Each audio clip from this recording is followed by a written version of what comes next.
안녕하세요. 저는 세명대학교 바이오시스템 산업학부 20학번 염우선입니다. 저는 오늘 스마트 기술을 이용한 비대면 온라인 영양상담 건강관리 서비스의 실제란 주제로 발표하고자 이 자리에 섰습니다. 이에 앞서 진로탐색 학점제부터 지금까지 많은 도움을 주신 박수진 교수님께 감사의 말씀을 올립니다. 2020년부터 현재까지 가장 큰 이슈로 자리매김한 존재가 있습니다. 바로 코로나19입니다. 우리의 생활은 코로나19 발생 전후를 기준으로 많은 변화를 겪고 있습니다.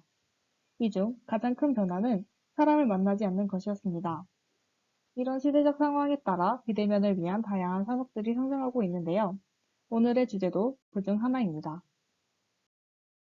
스마트 기술을 이용하여 실시간으로 진행되는 비대면 온라인 영양 상담 서비스를 이용하고 그 실제를 파악하고자 조사를 진행하였습니다. 조사 대상은 2인의 전문가였습니다. 단체급식 영양사 근무 경력과 어린이급식관리지원센터와 약국에서 영양상담 경력이 있는 상담자 A분과 상담 영양사로서 건강기능식품업계에 몸담고 계신 상담자 B 두 분을 만나보았습니다. 조사 방법은 네이버 엑스퍼트를 적극적으로 활용하였습니다. 네이버 엑스퍼트는 네이버에 회원가입 후 원하는 상담의 종류를 검색하고 적절한 상담 서비스를 결제하면 1대1 채팅으로 상담이 진행됩니다. 엑스퍼트마다 상담 시간과 비용의 차이가 있어 이를 고려하여 상담을 받으시면 됩니다. 상담 서비스의 형태는 일회성 상담 서비스와 지속성 상담 서비스로 나뉘는데 일회성 상담 서비스는 사후 관리가 따로 없으나 지속성 상담 서비스는 상담 시간 이후 관리에 따른 추가 비용이 발생할 수 있습니다. 먼저 상담자 A와는 영양 상담을 누구를 대상으로 어떻게 진행하였는지 인터뷰하였습니다.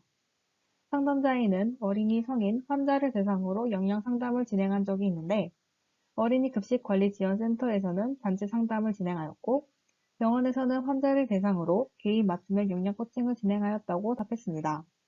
그리고 영양 상담자로서 가장 중요하게 생각하는 점은 무엇이냐는 질문에는 피상담자가 쉽게 이해하고 맞춤형 식단을 실천하게 해주는 것이 영양 상담자가 의사보다 잘하는 업무라고 생각한다고 답했습니다. 상담자 B는 이 질문에 피험자의 고민이나 영양학적인 질문을 많이 물어봐주고 피상담자에게 적합한 답변을 해주는 것이 가장 중요하다고 답했습니다. 추가적으로 상담자 B에게 영양 상담자가 되기 위해서는 어떤 요건이 필요한지 물어보았습니다.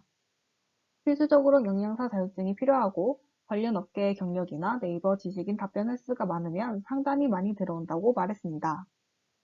마지막으로 영양 상담을 하면서 가장 큰 보람을 느낄 때는 언제인가 물었더니 긍정적으로 개선된 피상담자의 모습에 큰 보람을 느낀다고 대답했습니다. 조사 결과 비대면 온라인 영양 상담 유형은 크게 질환 예방 또는 관리형 영양 상담과 건강한 생활 습관 개선형 영양 상담으로 나뉘게 됩니다. 관리형 영양 상담은 개인의 질환과 건강 고민에 대해 상세한 상담이 가능하고 병원 등의 환경보다 편하고 유연한 분위기에서 상담이 이루어지기 때문에 보다 맞춤형 상담이 가능하다는 결론입니다. 개선형 영양 상담은 말 그대로 실천하기 쉬운 방법을 알므로써 피상담자의 적극적인 태도와 의욕에 따라 건강한 생활 습관의 지속과 개선 효과를 얻는 데 의미가 있습니다. 피상담자는 언제 어디서든 상담 서비스를 이용할 수 있고 실시간으로 소통이 가능하다는 장점을 가지고 있습니다. 하지만 사후관리 서비스가 없을 경우 추가 질문이나 소통에 한계점이 발생할 수 있고 아직까지 서비스의 정확한 품질 관리와 검증 체계가 없다는 단점을 가지고 있습니다. 상담자는 언제 어디서든 서비스를 진행할 수 있는 편의성을 보장받을 수 있으며 이 상담자의 건강관리 결과가 긍정적으로 나타나는 데 보람을 느낄 수 있습니다. 하지만 피상담자의 사후 관리가 어렵고 상담 효과에 제한이 발생할 수 있습니다.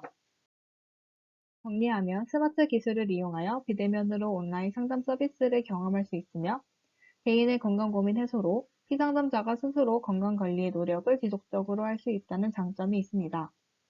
반면에 영양상담 및 건강관리 서비스의 품질 관리나 효과성에 대한 검증 체계가 미흡하다는 점이 있어 향후 맞춤형 영양상담 및 건강관리 서비스로 발전하기 위해서는 비대면 영양상담의 서비스 품질 관리와 사후 지원 등 서비스 관리가 강화될 필요가 있다고 판단됩니다. 마지막으로 저는 이 주제를 2021년 1학기 진로탐색 학점제를 통해 만남으로써 한 학기 동안 조사하고 탐구해왔습니다. 처음에는 진로 방향과 조금 달랐고 혼자 진행해야 했기 때문에 많은 어려움이 있었습니다. 하지만 이는 진로탐색 우수 사례 수기 공모전에서 장려상을 수상하고 현재 학술제에 참여하게 해준 밑거름이 되었습니다. 또한 진로 방향과 조금 달라 진로 성장에 큰 도움을 되지 않을 것이라고 오인했던 저의 시각을 넓혀주는 계기가 되었습니다. 지난 학기부터 현재까지 진로 탐색에 큰 도움을 준 진로 탐색 학점제를 만난 것은 큰 영광이었습니다. 이 발표를 듣고 계신 여러분도 진로 탐색 학점제에 한번 참여해 보셔서 진로를 결정하고 심도 있게 탐구하는 데 큰 도움을 받으셨으면 좋겠습니다. 로 스마트 기술을 이용한 비대면 온라인 역량 상담 서비스의 실제를 주제로 한 학술제 발표를 모두 마치도록 하겠습니다. 감사합니다.